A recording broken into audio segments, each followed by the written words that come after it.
Single mom gives half of her own snack to a strange girl, but didn't know she was the billionaire's daughter. The school gate was crowded with hurried parents and noisy children. Maisie stood still in the same spot, her blonde hair shining in the afternoon sun. Her light blue eyes searched for a familiar face among all those people. Daddy said he would come today. She clutched the strap of her pink backpack tighter.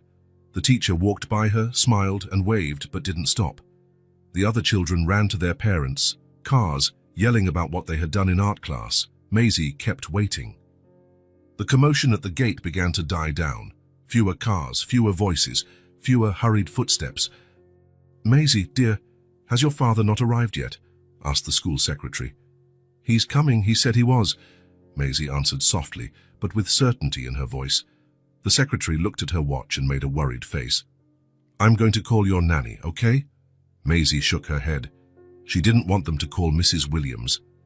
She wanted Daddy to come running, apologizing, saying the traffic was terrible. She wanted him to ask about the drawing she made of their family, just the two of them, because that's how it had always been. But the phone was already ringing in the secretary's hand. "Mrs. Williams, this is the school. Yes, Maisie is still here." The gate became empty. The secretary went back inside the school after saying the nanny was on her way. Maisie sat on the stone steps, placed her backpack on her lap, and waited. That's when she saw the woman. She was across the street, standing near a tree. She didn't seem to be waiting for anyone. She wasn't looking at her phone like the other adults did. She was just watching. The woman had brown hair tied in a simple ponytail. She wore a light blue shirt and jeans. Nothing special. But there was something about her that made Maisie pay attention. Maybe it was the way she stood there, quiet, unhurried. Maisie pretended to be rummaging through her backpack but kept looking. The woman had a small bag in her hand. Every now and then, she would look at Maisie and then look away, as if she didn't want to seem intrusive. Time passed slowly. Maisie started to feel her stomach rumble. She hadn't eaten her school snack because she was saving it to share with her dad on the way home. He always asked about the school food, and she always answered that it was so-so.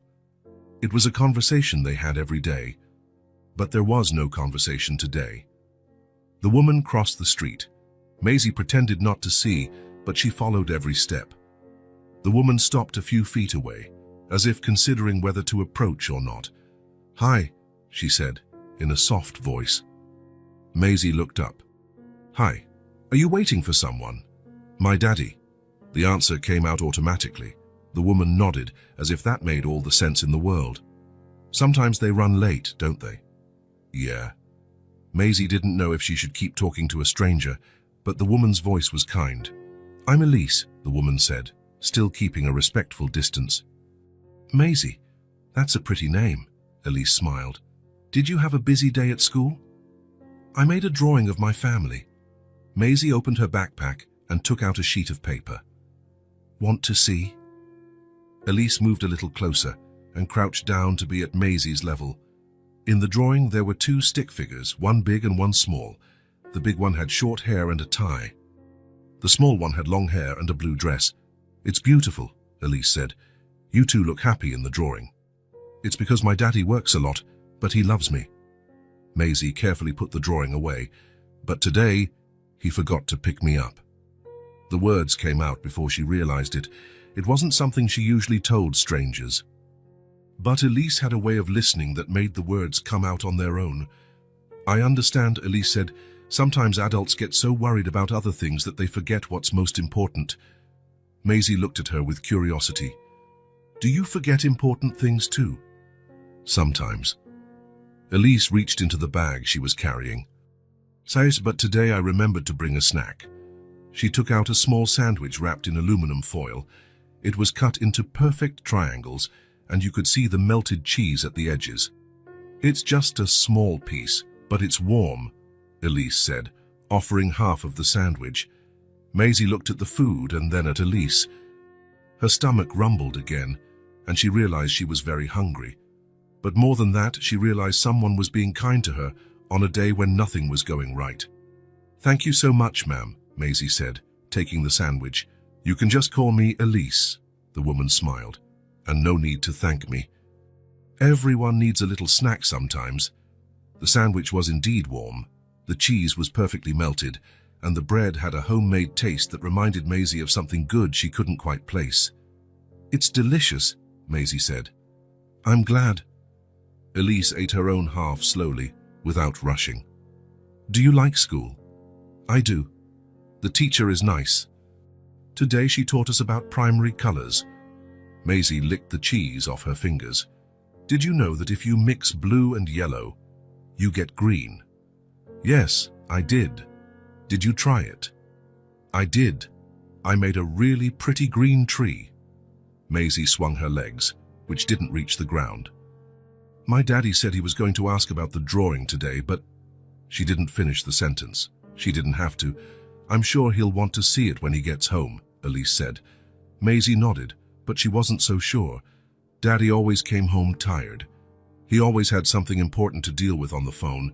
He always seemed to be thinking about other places. Elise: "Yes. Do you have kids?" Elise hesitated for a second. "I have a daughter. She's your age."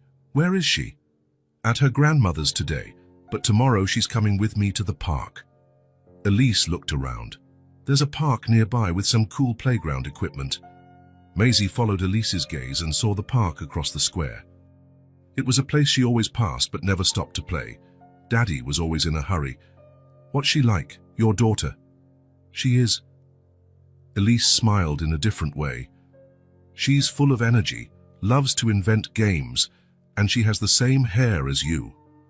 "Blonde?" "Blonde and shiny, just like yours." Elise looked at Maisie's hair. "And light-colored eyes too." Maisie was curious. "What's her name?" "Sienna." "That's a pretty name," Maisie said, repeating what Elise had said about her name. Elise chuckled softly. "She would like you." "You think so?" "I'm sure of it." It was at that moment that Maisie heard hurried footsteps. It was Mrs. Williams, the nanny, walking quickly toward the school. Her face was red, as it always was when she was worried or late. "Maisie, honey, I'm so sorry for the delay." Mrs. Williams stopped to catch her breath. "The traffic was terrible, and I couldn't find a place to park." Maisie stood up and grabbed her backpack. She looked at Elise, who had also stood up. "Thanks for the snack," Maisie said. "It was my pleasure," Elise replied. "Take care of your green tree, okay?" Maisie smiled. "I will." Mrs. Williams looked at Elise with a bit of suspicion, but nodded politely before taking Maisie's hand. "Let's go, dear. Your father should be home soon." As they walked toward the car, Maisie looked back. Elise was still there, waving. "Who was that woman?" Mrs. Williams asked. "A friend," Maisie said. "A friend? But you just met her." Maisie thought about it. Sometimes people become friends quickly. Mrs. Williams opened the car door and helped Maisie get in. "And what did you talk about?" She gave me a snack. "Anne told me about her daughter." Maisie buckled her seatbelt. "She was nice to me. She listened." The nanny started the car and began to drive. "Listened to what?" "Just listened." Maisie rested her head against the window. "You know, Mrs. Williams, when was the last time someone just stopped to listen to you?" The question caught the nanny by surprise. She looked in the rearview mirror and saw Maisie watching the houses go by. "I don't know, honey. It's been a while." "Exactly," Maisie said. She really listened. She wasn't looking at her phone or anything. When they got home, her dad's car wasn't in the driveway. "He's not here yet," said Mrs. Williams. They went inside the house. It was a beautiful house, with big sofas and a huge TV. It had paintings on the walls and flowers that Mrs. Williams always watered, but sometimes it felt a bit empty, as if it were waiting for more people to feel complete. Maisie went to her room to do her homework. She drew another tree, this time paying attention to the colors, blue with yellow. A pretty green, just like the one she had made at school. When she finished, she heard the sound of the car in the garage. Daddy was home. She ran to the living room with the drawing in her hand, ready to tell him about her day, about the colors, about Elise and the warm sandwich. Clark came into the house already on the phone. He waved at Maisie, gave a 1-minute signal with his finger, and continued the conversation. "Yes, I understand, but we need to resolve this today." "No," It can't wait until tomorrow. Maisie stood in the living room, holding the drawing. Mrs. Williams appeared in the kitchen and whispered, "How about dinner first, honey?" "Your dad seems busy." Maisie nodded and put the drawing away. She ate dinner alone in the kitchen, listening to her dad's voice coming and going throughout the house, always on the phone. When he finally appeared in the kitchen, Maisie had already finished eating. "Hi, Princess. How was your day?" He kissed the top of her head, but Maisie could tell he was distracted. His eyes kept looking at the phone in his hand. "It was good, Daddy. I learned about colors today and—" The phone rang. Clark looked at the screen with a face that said he couldn't ignore it. "Sorry, Maisie. It's work. It's important." He answered before he even finished speaking. "Hello?" "Yes, I was expecting your call." Maisie sat at the table, watching her dad pace back and forth, talking about things she didn't understand. Mrs. Williams came to get the empty plate. "Your dad works a lot, doesn't he?" she whispered. "Yeah," Maisie said, "but today he forgot to pick me up from school." "Oh, honey." Mrs. Williams crouched down next to Maisie's chair. "Sometimes adults get so preoccupied that—" "I know," Maisie interrupted. Elise said the same thing. The woman from the park. "Yeah, she said that sometimes adults forget what's most important." Maisie looked at her dad, who was still talking on the phone. "Why do you think I'm important to my daddy?" The question came out in a whisper, but Mrs. Williams heard it. She held Maisie's small hands. "Of course you're important, honey. You're the most important thing in the world to him." "Then why does he always have something more important to do?" Mrs. Williams didn't know what to answer. That night, after Clark finally put his phone away and helped Maisie brush her teeth, she tried one more time. "Daddy, I made a green tree today. Want to see it?" "Of course, Princess. We'll look at it tomorrow, okay? Daddy is very tired today." Maisie nodded and got into bed. Clark kissed her forehead and turned off the light. In the darkness of her room, Maisie thought about Elise. She thought about how she had stopped everything she was doing just to talk. She thought about the warm sandwich and her kind way of speaking. She thought about Sienna, Elise's daughter, who had hair just like hers. On the other side of town, in a smaller, simpler house, Elise was also thinking. She had prepared dinner for herself and Sienna, who had come back from her grandmother's house full of stories to tell. While her daughter talked about the games she had invented, Elise thought about the blonde girl she had found waiting at school. There was something in Maisie's blue eyes that had touched her, a loneliness that Elise knew well. The loneliness of someone who wants to talk, but no one has time to listen. It was a loneliness Elise had felt many times when Sienna was a baby, when she was just another single mom trying to handle everything on her own, when everyone around seemed to have someone, except her. "Mommy, are you listening?" Sienna nudged Elise's arm. "Of course, sweetie. You were telling me about the game with Grandma." "Yeah, but you were thinking about something else." Sienna tilted her head. "What were you thinking about?" Elise smiled. Her daughter always noticed when her mind drifted. "I was thinking about a girl I met today. A girl my age. Your age. Blonde hair, light eyes, just like you." Sienna became interested. "What's her name?" "Maisie." "Pretty. Where did you meet her?" Elise told her about the encounter at the school, about the girl waiting alone, about the shared sandwich. She didn't tell her about the loneliness she saw in Maisie's eyes, because Sienna was still too young to understand such things. "Do you think she would like to play with me?" Sienna asked. "I think so." "Can we go look for her tomorrow?" Elise hesitated. She didn't usually get involved in other people's lives. She had learned to protect herself, not to create expectations. But there was something about Maisie that made her want to break her own rules. "Maybe we'll stop by the park tomorrow," she said. "And who knows? Who knows, she might be there." Sienna clapped her hands. It would be nice to have a new friend. That night, after putting Sienna to bed, Elise stood in the kitchen thinking. She looked out the window and saw the lights of the other houses. In each one, there were families having dinner, watching TV, talking about their day. For a long time, she had stopped wondering what it would be like to be part of one of those families. She had gotten used to the simple life she had built for herself and Sienna. It wasn't bad. It was even good. most of the time, but today, after meeting Maisie, something had changed. Maybe it was the way the girl had accepted the sandwich with such care. Maybe it was the way she spoke about her father with love, even though she was hurt. Elise decided she would go back to the park the next day. She would take Sienna.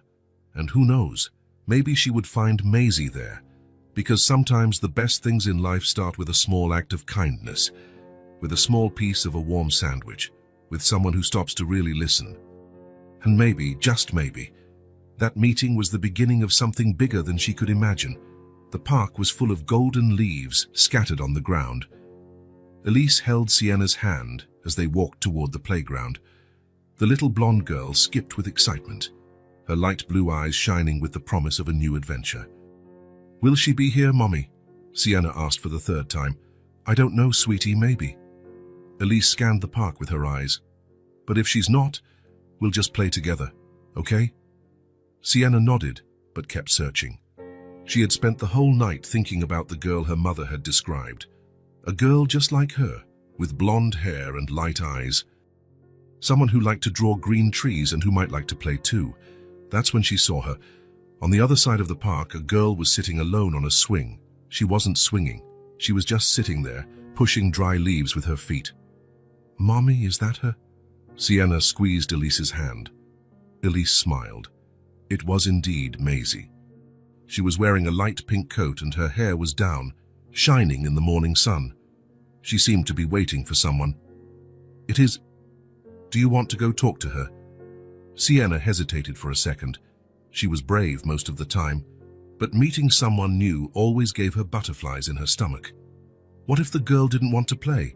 What if she was boring? What if they had nothing in common? "Let's go together," Elise said, noticing her daughter's hesitation. They approached slowly. Maisie was distracted, fiddling with a leaf shaped like a star. When she heard the footsteps, she looked up. "Elise." Maisie's voice sounded surprised and happy at the same time. "You came." "Of course I came." "This is Sienna." Elise placed a hand on her daughter's shoulder. "Sienna, this is Maisie." The two girls looked at each other. They really did look alike. Blonde hair, light eyes, the same height, but Sienna had a more restless energy, while Maisie seemed quieter, more observant. "Hi," Sienna said, a bit shy. "Hi," Maisie replied. They stood like that for a few seconds, studying each other. Elise sat on a nearby bench, giving them space to get to know one another. "Your mum told me you like to draw," Sienna said, breaking the silence. "I do. Yesterday, I made a green tree. I learned that blue with yellow makes green." "Really, I didn't know that." Sienna was impressed. "Can you teach me?" "I can." Maisie smiled. "What do you like to play?" "Everything." Sienna brightened up. "I like to invent games. Yesterday, I invented a game of jumping on rocks at my grandma's house." "How does it go?" Sienna looked around and saw the leaves scattered on the ground. "I can invent a new one right now." "With these leaves?"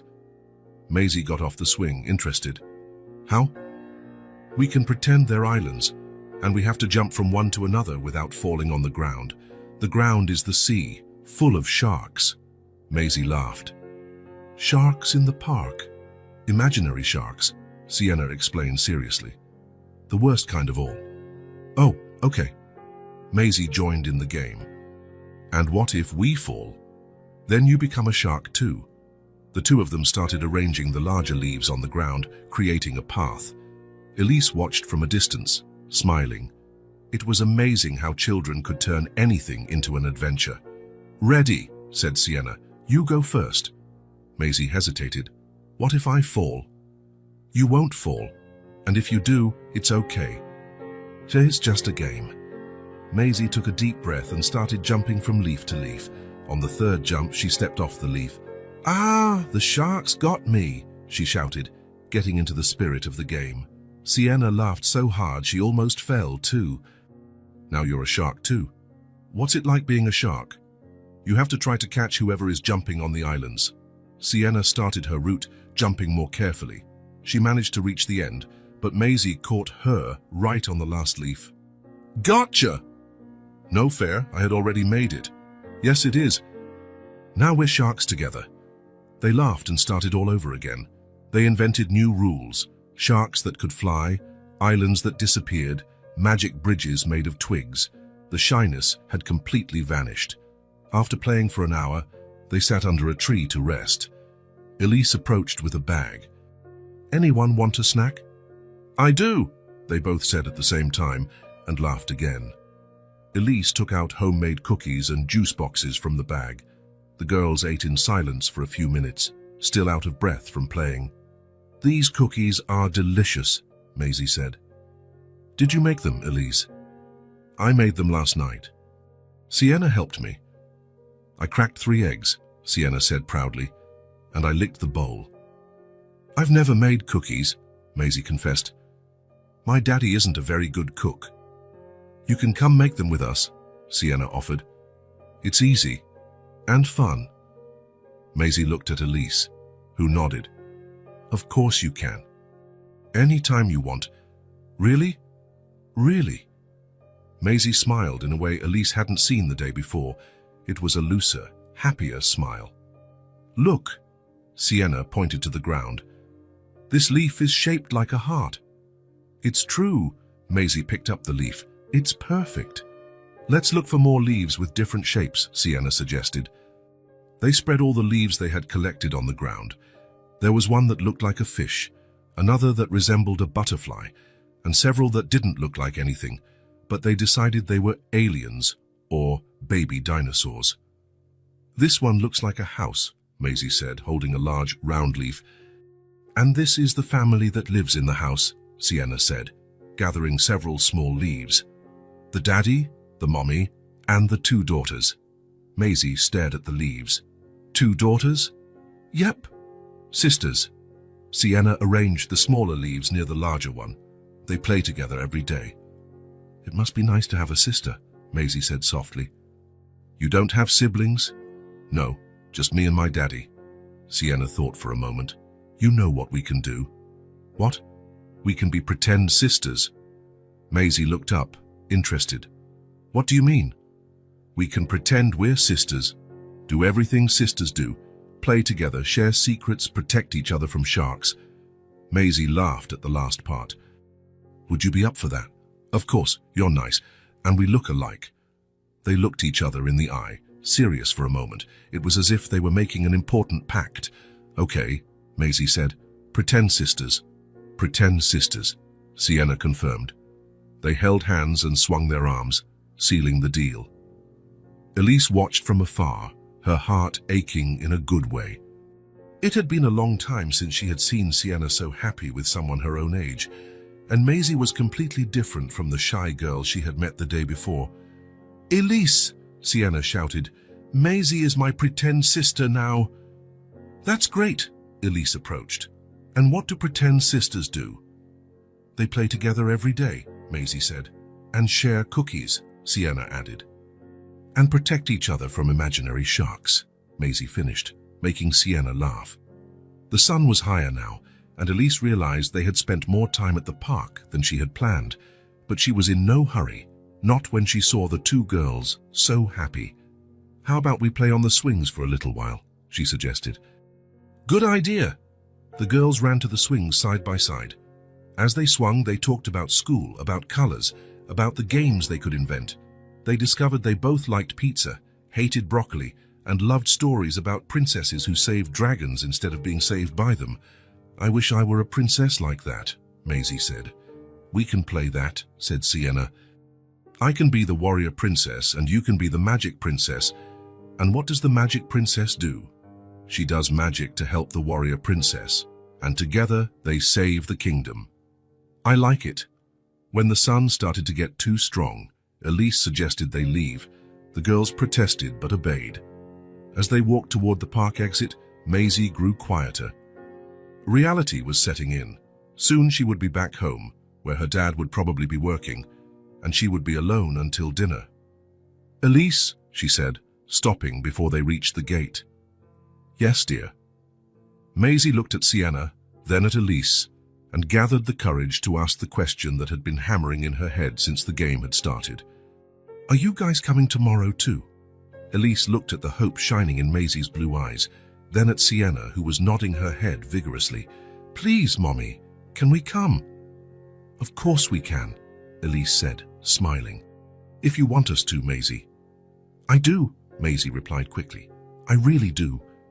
"Then it's a date," Sienna said, taking her new pretend sister's hand.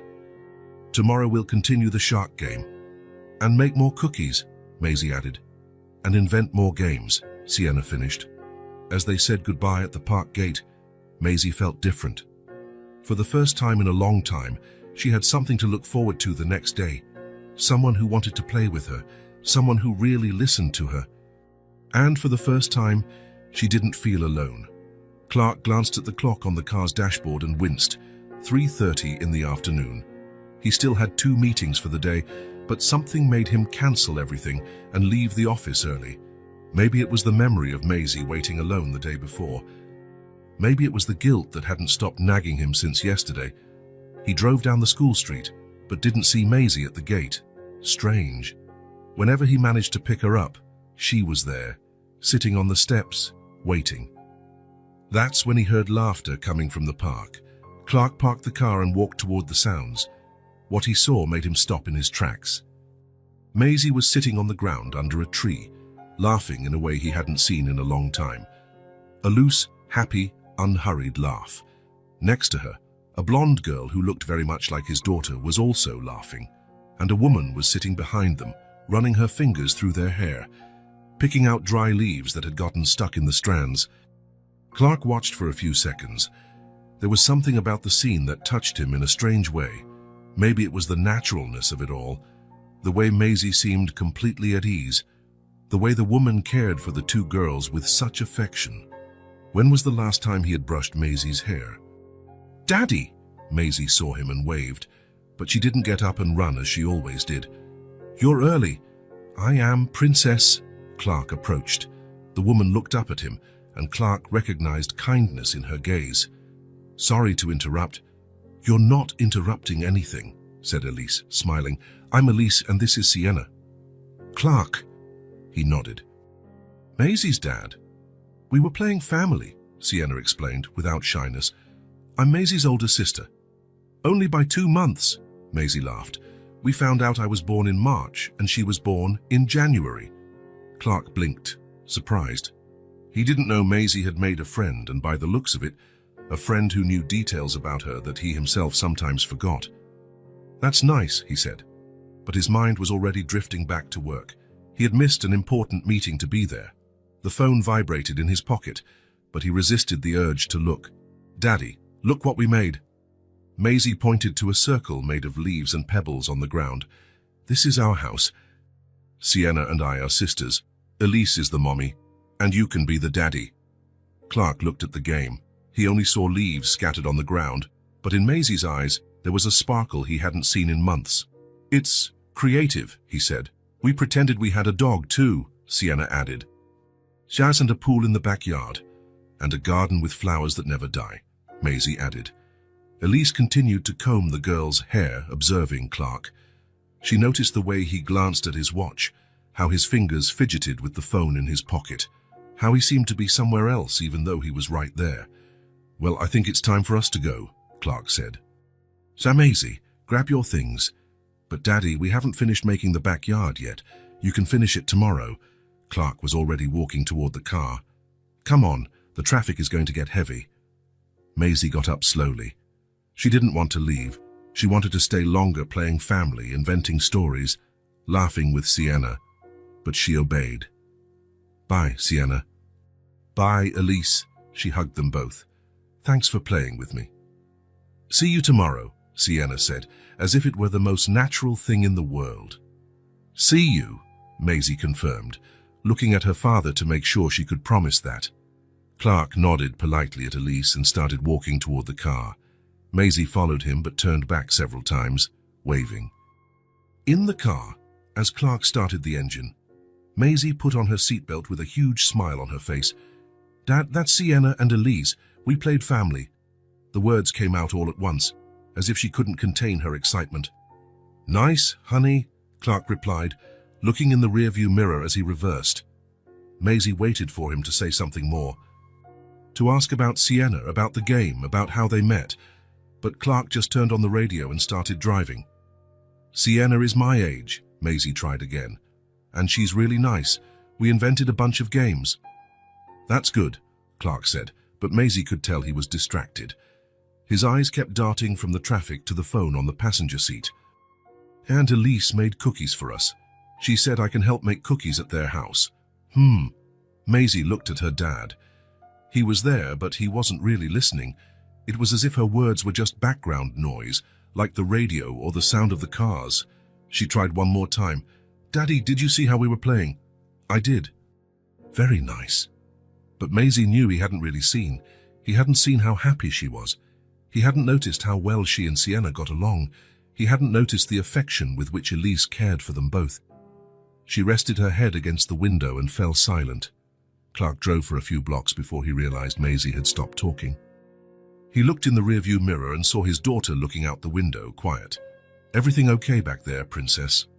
"Everything's fine," Maisie answered softly, but everything wasn't fine. She had just had one of the happiest days of her life. She had made an amazing friend. She had played at having a complete family, and her dad hadn't even really asked about any of it. How could he not understand that it was important? Clark sensed something was wrong but didn't know what. Maisie was quieter than usual. Maybe she was tired from playing in the park. The phone rang. It was from the office. "You can answer it, Dad," Maisie said, still looking out the window. "I know it's important." There was something in her tone of voice that made Clark hesitate, but the phone kept ringing, and he knew it was about the meeting he had cancelled. "Just a minute," he said, answering. "Oh, hello." Maisie closed her eyes and listened as her father's voice changed. It became more serious, more interested, more present. That's how he spoke when something really mattered. She thought of Elise, of the way she listened when they talked, the way she asked questions about their drawings, their games, their feelings, the way she truly paid attention. She thought of Sienna, who had listened to all her stories about school, about colors, about her dad who worked a lot, who had invented games just for them to play together. And she thought of her father, who was there in the car with her, but seemed to be on another planet. When they got home, Clark was still on the phone. He motioned for Maisie to go inside alone, that he'd be right in. Maisie entered the empty house and went straight to her room. She picked up the drawing of the green tree she had made the day before and looked at it for a long time. Then she took a blank sheet of paper and started to draw again. This time she drew two girls holding hands, a woman behind them, smiling, and a man on the side arm but turned the other way, talking on the phone. When she finished, she looked at the drawing and sighed. Sometimes people could be in the same place and yet very far from each other. And sometimes people you had just met could feel closer than people who lived in the same house with you. Maisie put the drawing in her drawer. Maybe tomorrow at the park, she would show it to Sienna and Elise, because they would understand. They always understood. Elise stood in the park for a few minutes after Clark and Maisie had left. Sienna had run off to the swings, but she remained there, looking in the direction the car had taken. There was something about the way Maisie's father had interacted with his daughter that bothered her. It wasn't malice. It was worse than that. It was indifference disguised as hurry. It was love that existed, but couldn't manifest itself properly. Elise knew this kind of situation well. "Mommy," Sienna called from the swing. "Hey, come push me." Elise walked over to her daughter, still lost in thought. She began to push the swing slowly, listening to Sienna chatter about all the things she and Maisie had talked about. She said her dad works a lot, that he's always busy. Sienna swung back and forth. "That's why she gets sad sometimes." "You noticed she gets sad." "I noticed." "She pretends she's not, but I noticed." Sienna looked back at her mother. "Why do dads do that, Mommy?" "Do what?" "Get so busy they forget we exist." The question caught Elise by surprise. Sienna had never made such a mature observation before, or maybe she had and Elise hadn't been paying attention. "Sometimes adults think that working a lot is their way of showing love," Elise said, choosing her words carefully. "They think that if they earn money, if they solve all the problems, then they'll have time for the important things. But that doesn't work, does it? It doesn't work." Sienna was quiet for a while, thinking. Maisie needs more hugs. She does. And someone who really listens to her. That too. That's why she liked us so much. Sienna stopped swinging and turned to her mother. We listened to her. Elise nodded, but something tightened in her chest. That was exactly what worried her. Maisie was getting attached to them because she lacked attention at home. And Sienna was getting attached to Maisie because she finally had a friend her own age. But what about her? Why was she getting involved? Throughout her life, Elise had learned to be careful with her feelings. She had built walls to protect herself. When she got pregnant with Sienna, the child's father disappeared overnight. He said he wasn't ready, that it wasn't the right time, that he couldn't handle the responsibility. She was left alone, completely alone. She learned not to depend on anyone, not to have expectations, not to open up too much, because people always ended up leaving when things got tough. She built a simple but safe life, her and Sienna, the two of them against the world. They didn't need anyone else, at least that's what she tried to believe. "Mummy, can Maisie come over for dinner tomorrow?" Sienna asked, pulling Elise from her thoughts. "I don't know, sweetie. That depends on her father." "But if he lets her, can she?" Elise hesitated. Inviting Maisie for dinner meant getting more involved. It meant creating bonds. "And bonds could be broken. We can talk about it," she said, avoiding a definitive answer. Sienna seemed satisfied and went back to swinging, but Elise remained uneasy.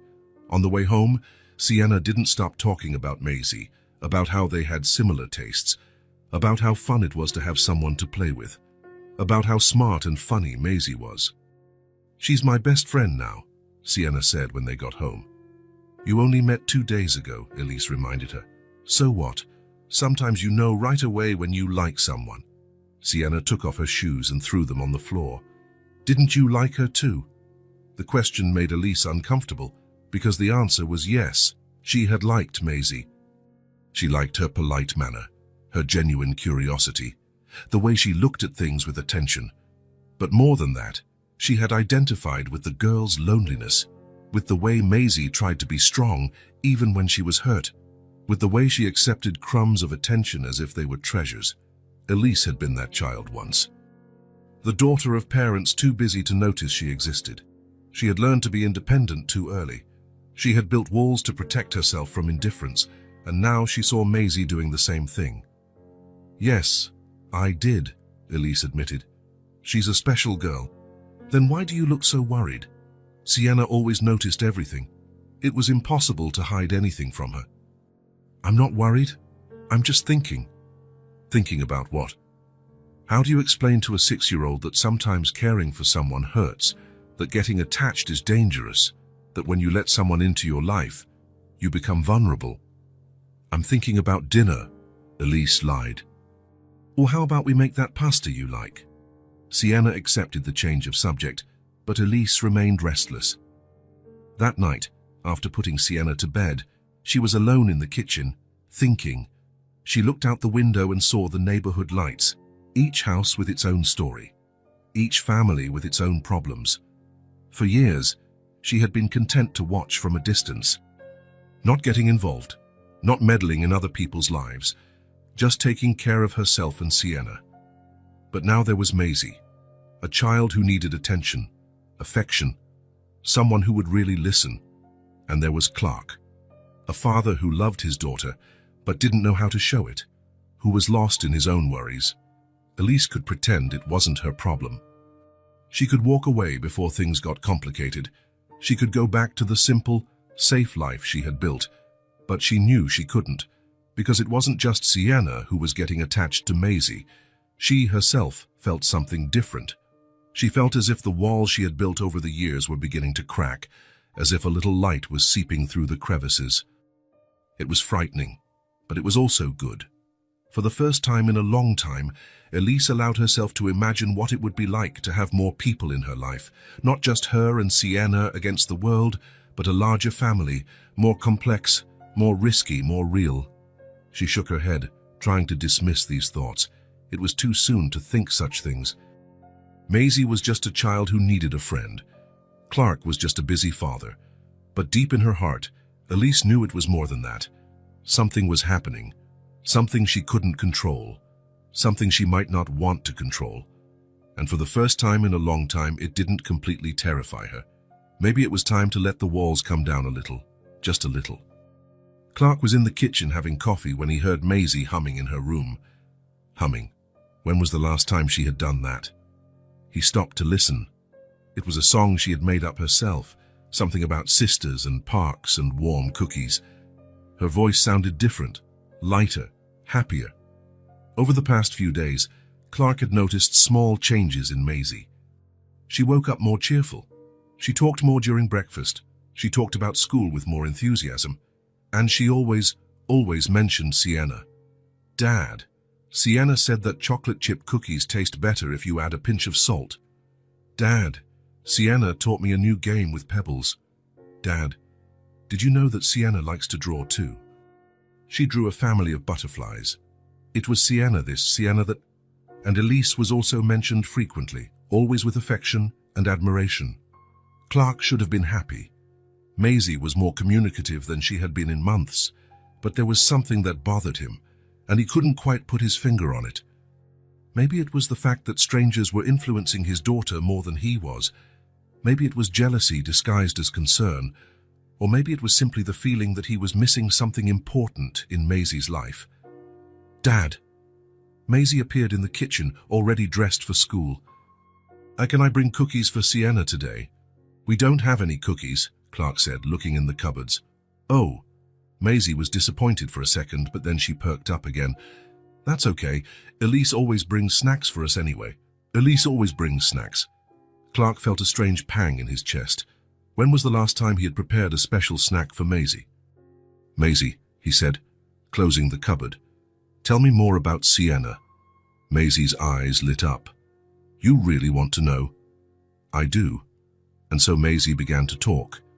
She told him about how they met, about the games they invented, about how funny and smart Sienna was.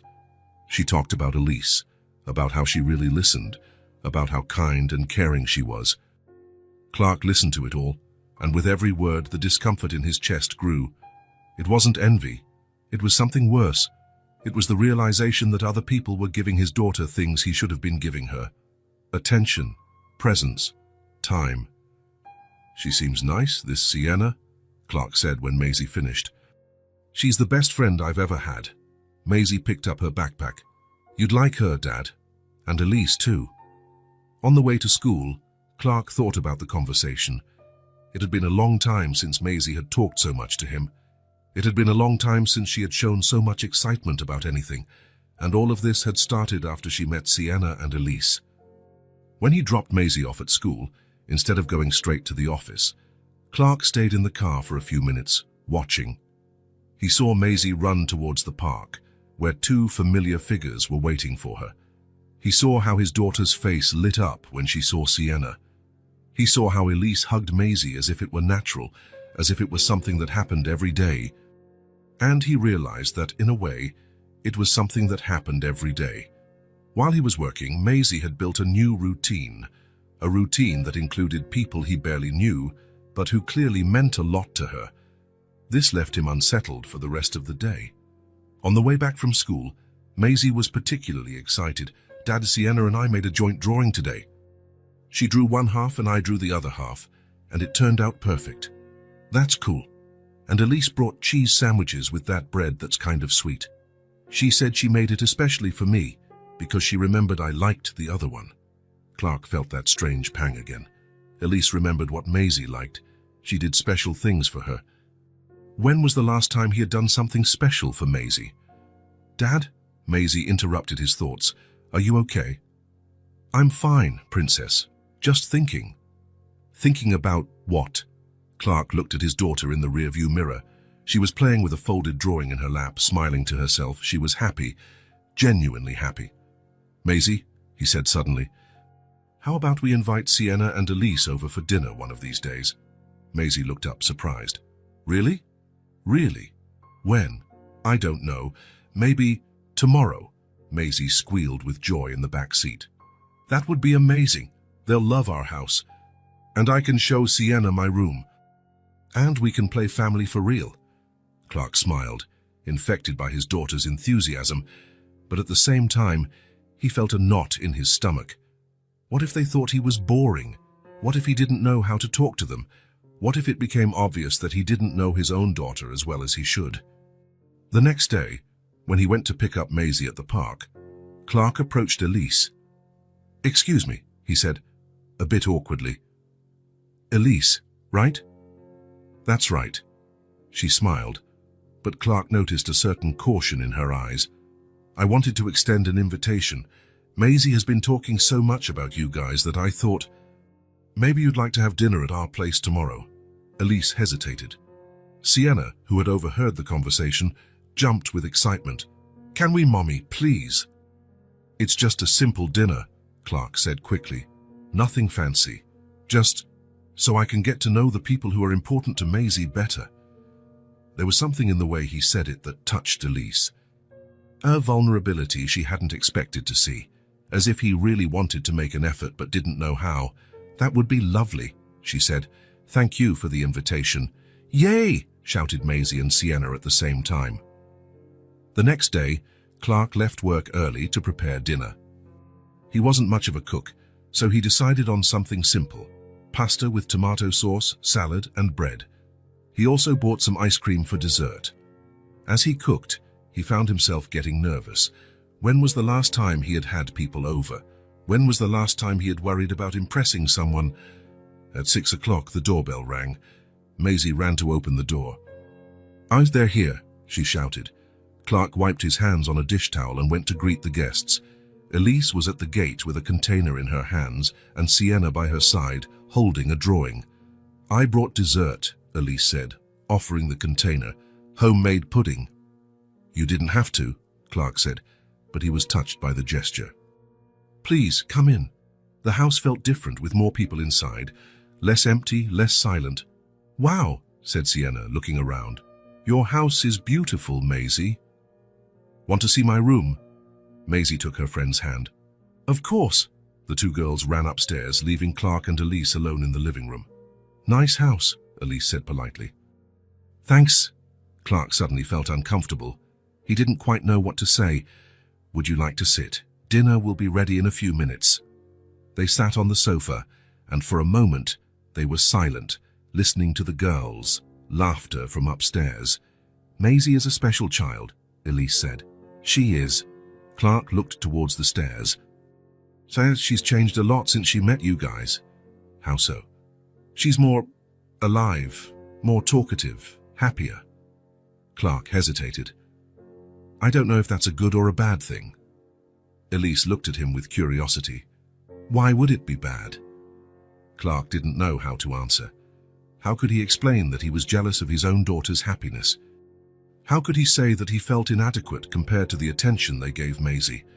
"It's not bad," he said finally. "It's just, I don't know if I'm a good father." The confession came out unexpectedly.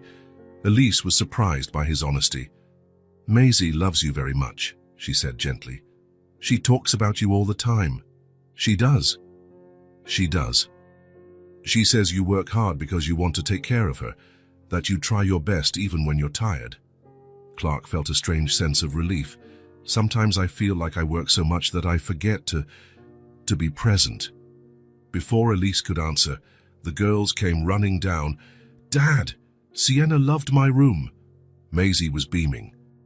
"And she showed me her book collection," Sienna said. "I didn't know she had so many." "Maisie is very smart," Clark said, smiling at his daughter. During dinner, the atmosphere gradually warmed up. Clark still seemed a bit tense, but the girls didn't give the mood a chance to get heavy. They told stories about school, about the games they invented, about the drawings they made. Sienna showed Clark the drawing she had brought, a family of 4 holding hands. "This is us," she explained. "Me, Maisie, Mommy, and you." Clark looked at the drawing for a long time. There was something moving in the simplicity of those colorful lines. "So it's very beautiful," he said. After dinner, Maisie insisted on showing Sienna how to mix paint colors.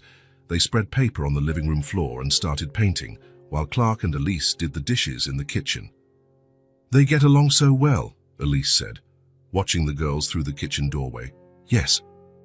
Maisie has never had a friend like this. Clark rinsed a plate. She's always been kind of a loner. It sometimes takes a while for kids to find compatible people. What about you? Has Sienna always found it easy to make friends? Elise hesitated. Actually, no, we've always been kind of just the two of us. We don't have a big family, so Sienna wasn't used to other children. And now? Now she's happier too. Elise smiled. Sometimes people show up in our lives when we need them most. Clark looked at her. There was something in the way she spoke that made him realize she was also going through changes.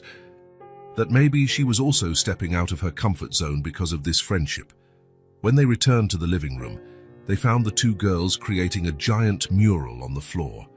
There were drawings of houses, trees, animals, and in the center, 4 stick figures holding hands. "Look what we made," said Maisie. "It's our family," Sienna explained. "How the family we made up." Clark crouched down to get a better look. In the drawing, everyone was smiling, everyone looked happy. "It's beautiful," he said. The rest of the evening passed quickly. The girls played, told jokes, made up stories. Clark and Elise talked about work, about raising children, about everyday things. Nothing too deep, but enough to break the ice. When it was time to leave, Sienna and Maisie hugged as if they were going to be apart for months. "Thanks for dinner," Elise said to Clark at the door. "It was delicious." "Thanks for coming," he replied. And then, a bit awkwardly, he added, "It was good to have you here." Elise smiled, but Clark noticed that she kept a certain distance. It was as if she was being polite but didn't want to get too close. "We'll see you at the park tomorrow," she said, taking Sienna's hand. After they left, Clark and Maisie stood in the living room looking at the mural the girls had made. "It was nice, wasn't it, Dad?" "It was Princess. Did you like them?" Clark thought for a moment. "I did. They're special people." "I told you you would," Maisie smiled. "They're like family to me." Clark felt that pang in his chest again, but this time it was different. It wasn't discomfort. It was hope, possibility. "Dad?" "Yes." "Thank you for inviting them." "You're welcome, Princess." That night, after putting Maisie to bed, Clark stood in the living room looking at the drawing the girls had made. 4 people holding hands. An imaginary family, but one that somehow felt real. He thought about Elise, about how she cared for the 2 girls with such affection. He thought about Sienna, about how she brought joy into Maisie's life. He thought about his own daughter, about how she was blossoming, and for the first time in a long time, Clark allowed himself to imagine what it would be like to have a bigger family. Not just him and Maisie against the world, but something more complex, richer, more complete. It was a frightening thought. But it was also good. Maybe it was time to stop working so much and start living a little more. Clark glanced at the clock on the car's dashboard, 3:15 in the afternoon. He still had time to go back to the office after picking up Maisie, but he didn't want to. In the last few days, something had changed inside him. It was as if a dormant part of him had woken up. Since the dinner with Elise and Sienna, he couldn't stop thinking. Not about the meetings or the reports he had to deliver. He thought about Maisie, about how she had shone that night, about how naturally she laughed when Sienna was around, about how she seemed more herself. He parked near the school and waited. When he saw Maisie coming out of the gate, he waved. She ran to him with a huge smile. "Daddy, you came again?" "I did." Clark opened the door for her. "How was school today?" "It was good. The teacher said my drawing was very beautiful. And at recess, Emma and I played jump rope." Clark drove slowly, paying attention to every word. "What drawing did you make?" "A family. Just like the one Sienna and I made at home." Maisie fiddled with her backpack. "Want to see?" "I do." Maisie took out a folded sheet of paper and showed it to him. It was a colorful drawing of 4 figures holding hands, with a house in the background and a yellow sun in the sky. "It's very beautiful, Princess." Clark looked in the rearview mirror. "Hey, tell me more about this family in the drawing." "Well," Maisie became thoughtful, "there's the daddy who works a lot but is learning to play more. There's the girl who likes to draw and invent games. There's the other girl who is her best friend. And there's the mommy who makes cookies and listens to people. Clark felt a tightness in his chest. And are they happy? They are, because they stick together and take care of each other. They drove in silence for a few blocks. Clark was processing what Maisie had said. A family that takes care of each other, that sticks together, that is happy. Maisie, he said suddenly, are you happy? The question came out more directly than he intended. Maisie was surprised. I am, Dad. Why? Just wanted to know. Clark hesitated. And do you feel taken care of? Maisie thought for a moment. I do now. Now. Since I met Sienna and Elise, and since you started picking me up from school more often, she smiled. You're different, Dad. Different how? More present. Before, you always seemed to be thinking about other things. Now you really listen to me. Clark swallowed hard. It was true. He had been trying to be more present in the last few days, to ask questions, to listen to the answers. Dad? Yes. Do you think Sienna can come over to play today? Clark was about to automatically say maybe another day when he remembered the conversation they had just had, about being present, about really listening. Of course, he said. Let's stop by the park to invite her and Elise. Really? Maisie clapped her hands. This is going to be amazing. When they arrived at the park, Sienna and Maisie greeted each other as if they hadn't seen each other in days instead of hours. Elise smiled at Clark. Came to pick up Maisie in person again, she observed. I'm trying to be more present, Clark said, a bit awkwardly. It's good to see. Elise, said Sienna, pulling on her mother's sleeve. Can Maisie's dad talk to you? Clark looked at the girl, surprised. How do you know I want to talk to your mum? Because you have that look on your face, like you have something important to say, Sienna replied with complete naturalness. Elise laughed. She always notices these things. Go play with Maisie, sweetie. I'll talk to Clark. The two girls ran off to the swings. Clark and Elise sat on a nearby bench. How do you know what to do? Clark asked suddenly. What do you mean? With a child. How to be a father or a mother. How to know if you're doing it right. Elise looked at him attentively. How do you think you're doing it wrong? Clark sighed. I don't know how to be a dad. Not really. The words came out laden with a vulnerability he rarely showed. Elise was silent for a moment, watching the girls play. You've already started just by admitting that, she said finally. Dad, what do you mean? Most parents who do everything wrong think they're doing everything right. The fact that you're questioning yourself, that you're trying to change, that you're here, that's already a start. Clark absorbed her words. Sometimes I feel like I work so hard to give her a good life that I forget to live that life with her. It's easy to fall into that trap, Elise said gently. But Maisie doesn't need a perfect life. She needs you. And what if I don't know how to do that? Nobody knows at the beginning. We learn as we go. Elise smiled. And Maisie is a very good teacher. She'll teach you what she needs if you're willing to listen. Clark looked at his daughter, who was laughing as Sienna pushed her swing. She's changed so much since she met you two, he said. You've changed us too, Elise confessed. Sienna never had a friend like Maisie, and well, it had been a long time since I felt part of something bigger. They sat in comfortable silence, watching the girls play. It was strange how this friendship between children was transforming all of their lives. Elise, Clark said, Maisie asked me if Sienna could come over to play at our house today. Would you be up for that? Of course. Sienna would love that. When they told the girls, they screamed with joy. On the way home, Clark stopped at a bakery. How about we buy a special snack for you girls, he suggested. Really? Maisie looked at him with surprise. You're going to buy a snack? I am. Pick whatever you want. The girls spent long minutes deciding between cupcakes, cookies, and sandwiches. They ended up choosing a little of everything. Clark paid without complaining about the price, smiling at their excitement. At home, the girls settled in the living room with their snacks and began to play. Clark and Elise sat in the kitchen for coffee. Thank you, Clark said. For what? For helping me understand a few things. You didn't need help to understand. You just needed time to process. Clark chuckled softly. My ex-wife always said I thought too much instead of feeling. It was the first time he had mentioned Maisie's mother to Elise. She remained silent, respecting the moment. She was right, Clark continued. When she died, I closed myself off even more.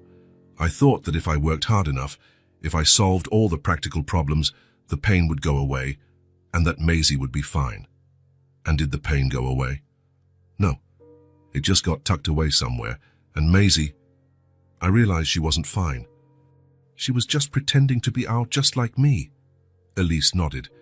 Children learn to do that when they feel the adults can't handle the truth. That's terrible.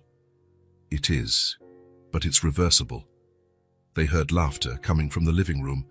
Sienna was telling a dramatic story about a dragon who was afraid of butterflies, and Maisie was laughing so hard she could barely breathe. Look at that, Elise said. She's allowing herself to be a child again. Clark watched his daughter for a long time. It was true. There was a lightness about Maisie he hadn't seen in years. I want to learn, he said. I want to be the father she deserves. You already are, Elise said. You just need to believe it. The rest of the afternoon passed quickly. The girls played 1,000 different things, drawing, making up stories, building forts with pillows. Clark joined in a few times, feeling awkward at first, but gradually loosening up. When it was time for dinner, he suggested they order pizza. Pizza, the girls shouted in unison. You can pick the toppings, Clark said to Sienna. You're our guest.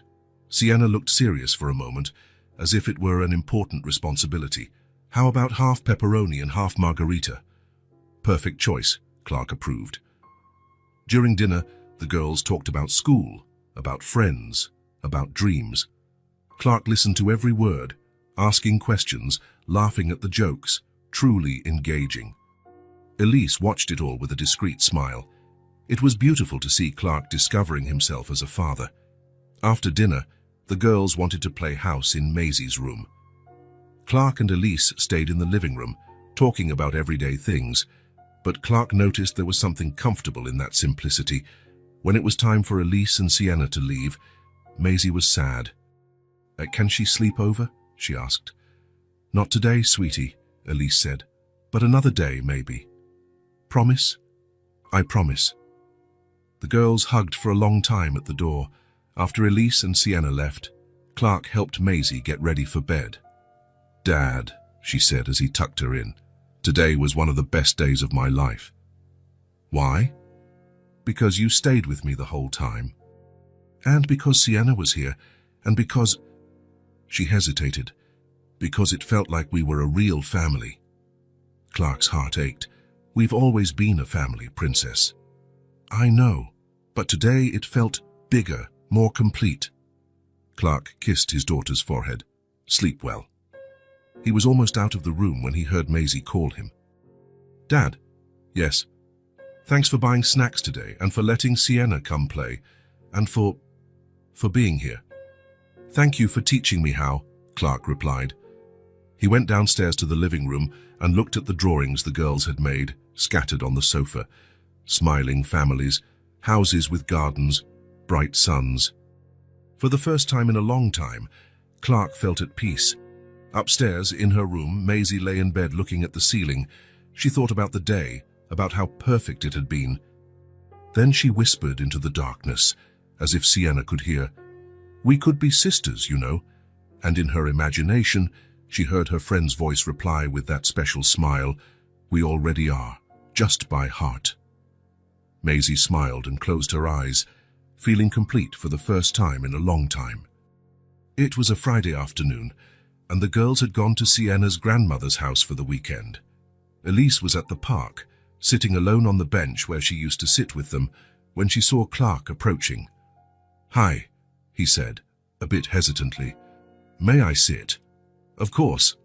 Clark sat next to her, leaving a respectful space between them. They were silent for a few minutes, watching other families play. Strange, the park without them, isn't it? Clark commented. It is. Too quiet. Elise smiled. Sienna said she was going to teach her grandma all the games she invented here. Maisie was excited too. Said she was going to show Grandma how to make green trees by mixing blue and yellow. They chuckled softly, imagining the two old women trying to keep up with their granddaughter's energy. "Clark," Elise said suddenly, "can I ask you a question?" "Of course." "When you talked about your ex-wife the other day, what was it like?" "Losing her, I mean..." Clark tensed for a moment.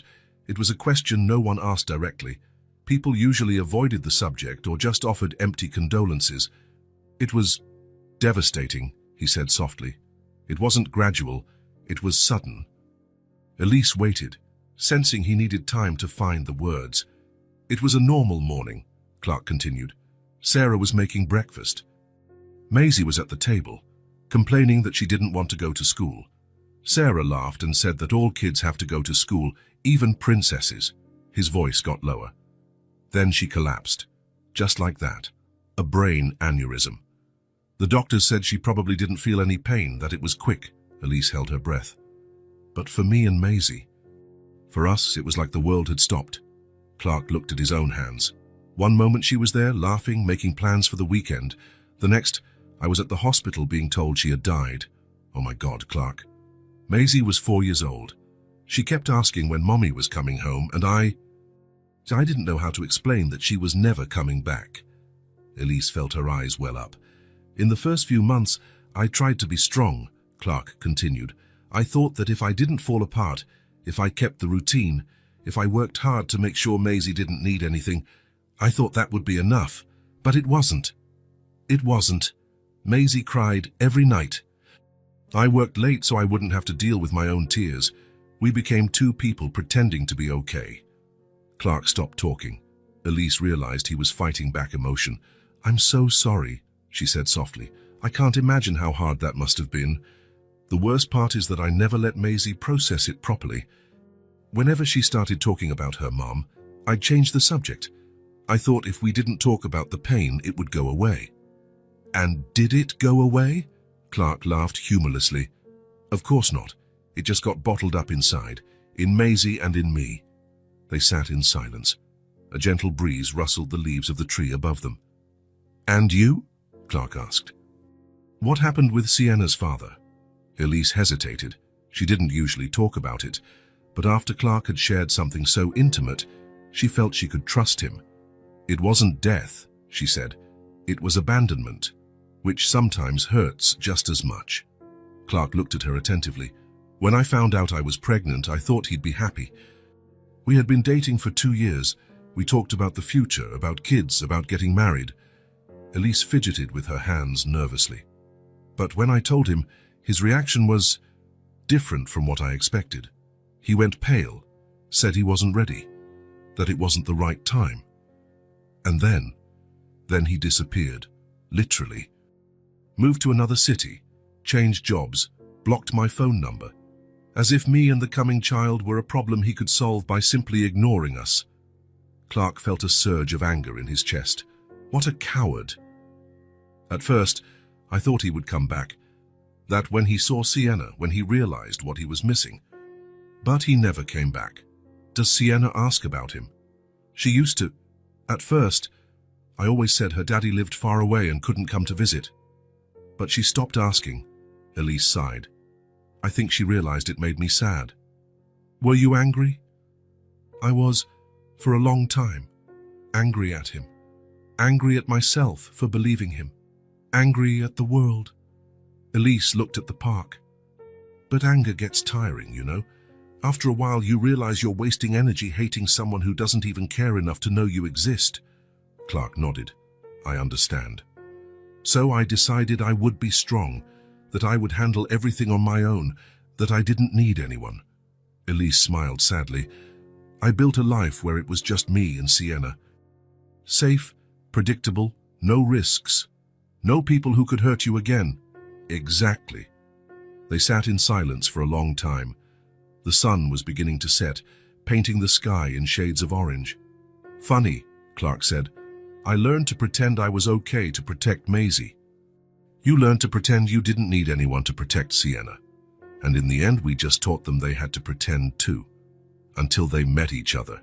Elise smiled. "Yeah, they don't pretend anything. They just are. And they forced us to stop pretending too." Clark looked at Elise. There was something different in the air between them. An understanding that hadn't existed before, an intimacy born from sharing old pains. "Elise," he said softly, "are you still afraid of opening up to someone?" "I am," she admitted. "And you? Do you still feel guilty about moving on?" "I do, like it's a betrayal. But are you tired of pretending?" Clark thought about the question. "I am. Very tired." "Me too." They looked each other in the eyes. It had been years since Clark had felt so seen by someone.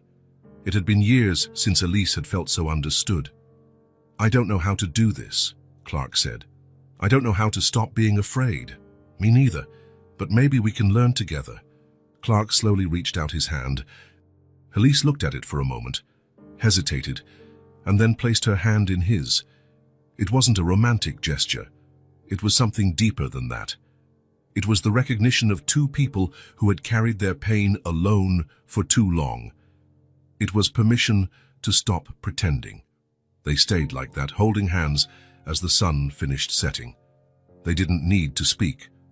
The words had already been said, the wounds had been brought into the light, and for the first time in years, neither of them felt alone. "Clark," Elise said softly. "Yes. Thank you for trusting me. Thank you for not running away." Elise chuckled softly. "Where would I run? My legs are shaking." Clark laughed too. "That's mine too." When they finally got up to leave, something had changed between them. It wasn't love yet. It was something more subtle, more delicate. It was the possibility of love. It was the courage to try again. It was the first step toward healing wounds that had been open for too long. And it was the beginning of something neither of them had dared to imagine. A second chance at happiness. 3 months later, the park meetups had turned into something much bigger. There were no more set times or formal invitations. It was natural. Clark would leave work and stop by the park. Elise would arrive with Sienna and wait for Maisie to appear. The girls would run to each other as if they had been separated for years. And the adults, they had also learned to smile when they saw each other. "Daddy, it's Friday," Maisie said as Clark drove towards the park. "Pizza day." "Pizza day?" Clark confirmed, smiling. Friday had become the official pizza day at his house. The four of them would get together, order pizza, watch a movie, and the girls would have a sleepover in the living room. "Sienna said Elise bought chocolate ice cream," Maisie continued, "and that it has brownie bits inside." "How luxurious." "It is. Elise always buys yummy things." Maisie grew thoughtful. "Dad, do you think we're a family now?" The question caught Clark by surprise. He looked in the rearview mirror and saw his daughter waiting for a serious answer. "What do you think?" he returned. "I think so. We do family things. We have dinner together, watch movies together, worry about each other." Maisie swung her legs. "And Sienna and I are sisters by heart." "Sisters by heart." "Yeah, we made it up. It means that even though we're not sisters by blood, we love each other like sisters." Clark smiled. "I like that idea. And it means our family gets bigger, but it never gets broken." At the park, Elise and Sienna were already waiting. Sienna ran to hug Maisie, and the two immediately started making plans for the evening. "Today we can play a new kind of house," Sienna said excitedly. "What new kind of house?" Maisie asked. "The house with 2 mummies and 2 bedrooms, 1 mummy for each room. But we sleep in the same room because we're sisters." Maisie clapped her hands. "And the daddies?" "The daddies work together and have a barbecue on Sundays." "And do we have a dog?" "Of course, a golden retriever that loves to play fetch, and a garden with flowers that never die, and a little pool for the summer." Clark and Elise glanced at each other, smiling. The girls had imagined a life that they themselves hadn't yet had the courage to verbalize. "You two have already planned our whole lives," Elise joked. "Yeah," Sienna said seriously, "because you guys are too slow to plan." "Slow how?" Clark asked. "You keep looking at each other and smiling, but you don't say anything important," Maisie explained. "We already know you like each other." Elise turned red. Clark cleared his throat, embarrassed. "We're kids, but we're not blind," Sienna added. And you always stand close to each other, Maisie continued. And Daddy smiles differently when Elise is around. And Mommy sings in the shower on the days we're going to see you, Sienna completed. All right, girls, Clark said. How about we go home and get that pizza? On the way, the girls in the back seat made elaborate plans. Clark and Elise drove in the front, listening and exchanging glances. They don't mince words, Elise whispered. Not at all, Clark agreed. But they're not wrong. Elise looked at him. About what? About us liking each other. It was the first time Clark had said it out loud. Elise felt her heart race. Clark, I know, we'll take it slow. There's no rush. He smiled. But they're right. We do like each other. Like each other a lot, Elise whispered. Clark felt a wave of relief. A lot, he agreed. At home, while they waited for the pizza to arrive, the girls settled in the living room to draw. Clark and Elise were in the kitchen, preparing juice and setting out plates. You're different, Elise commented, observing Clark. How so? You're lighter. You smile more. Clark stopped stirring the juice and looked at her. You're different too. How? More open, less guarded. Elise laughed. Less neurotic, you mean? Not neurotic, just protected. Now you allow yourself more. It was true. Elise had noticed a subtle but profound change. She laughed louder. She made long-term plans. She let Sienna have sleepovers. It's strange, she said, to spend so much time taking care of just me and Sienna, that when other people enter the equation, it's like learning to breathe again. I know exactly what you mean. Before, I thought that if I needed someone, it would make me weak. And now I realize that letting someone take care of me is also a form of strength. The doorbell rang. Pizza. During dinner, the table was filled with laughter. Sienna told a story about a mix-up that had happened at school. Maisie showed a drawing she had made of a dragon wearing glasses. Clark told a story about a co-worker who had fallen asleep during a meeting. It was silly, everyday conversation, but there was something magical in the simplicity of being there, the four of them, sharing pizza and stories. Daddy, Maisie said suddenly, are you happy? The question came out of nowhere, but Clark didn't hesitate. I am, Princess. Very happy, happier than before. Clark looked at Elise, then at Sienna, and finally at Maisie. Much happier than before. That's good, Maisie said. You deserve to be happy. You all deserve to be happy, Clark said. We really do, Sienna agreed. Because we're a good family. The best family, Maisie said. We're the one most full of love, Elise finished, looking at the three most important people in her life. After dinner, while the girls watched a movie in the living room, Clark and Elise washed the dishes together. It was a routine they had developed naturally. He washed, she dried. Clark, Elise said, drying a plate. Do you think it's possible to be happy again? The question came out softly, laden with vulnerability. Clark stopped washing the dishes and looked at her. I think we already are, he replied. Elise smiled. It was a simple answer, but filled with truth. Yeah, she said. I think you're right. Do you know when I realized I was happy again? When? The day I came home and Maisie asked me how my day was, and I actually wanted to tell her. Clark rinsed another plate. Before, I always lied. I'd say it was good, even when it was terrible.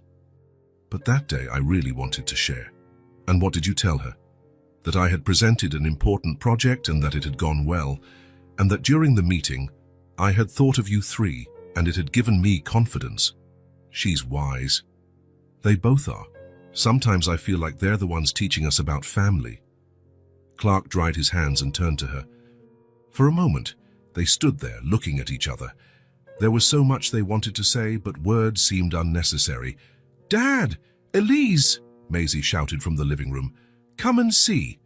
They returned to the living room, where the girls had settled on the sofa with blankets.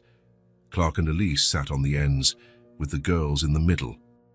During the movie, Sienna ended up resting her head on Clark's shoulder. Maisie did the same with Elise. And slowly, The four of them settled in until they were all squeezed together on the sofa, like a real family. The following Saturday, they decided to have a picnic in the park.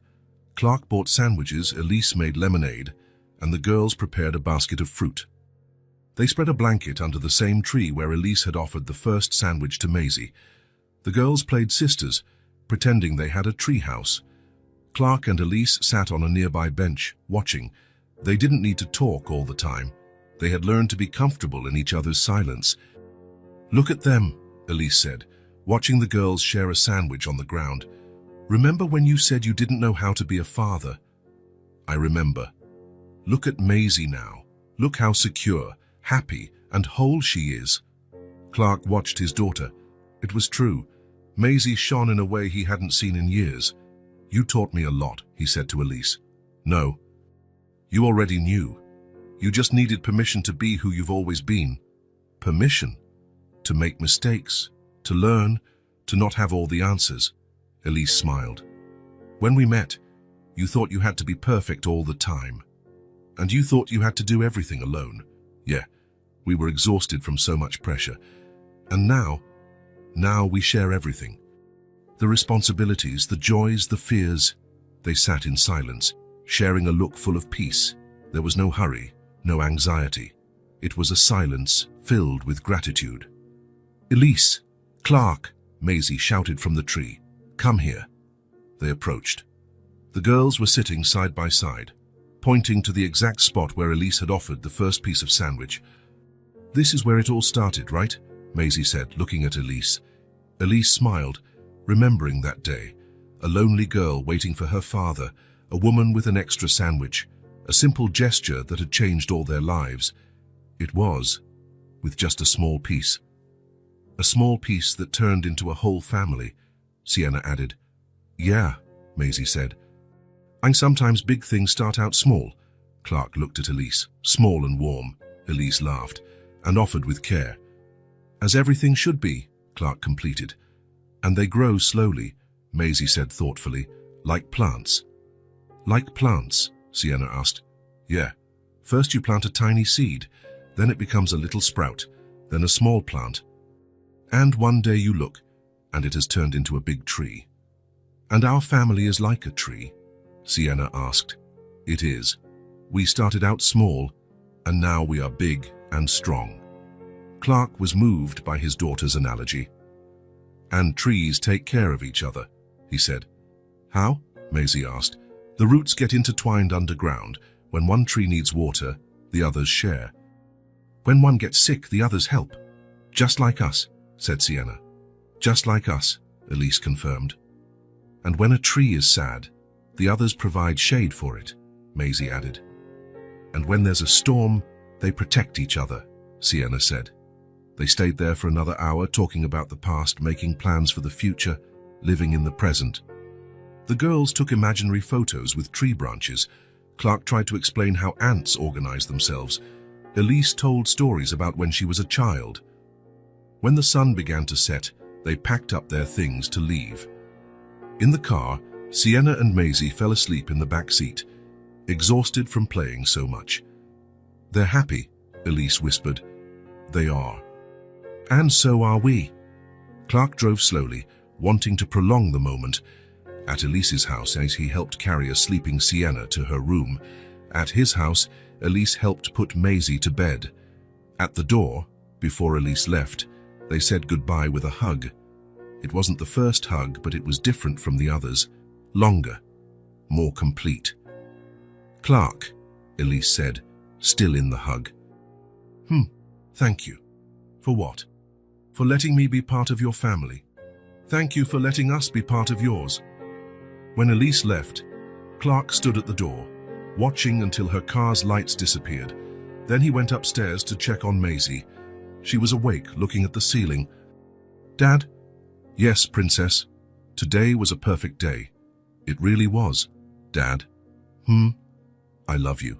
And I love Elise and Sienna too. I love you all too." "Does that mean we're a real family now?" Clark kissed his daughter's forehead. "We always were, Princess. It just took a little while to grow." Maisie smiled and closed her eyes. Clark went down to the living room and looked out the window. Outside, the neighborhood lights shone as always, but now they didn't seem so distant anymore. It hadn't been love at first sight. It hadn't been an overwhelming passion or grand romantic gestures. It had been care, consistency, kindness, a sandwich offered to a lonely child, questions asked with genuine attention.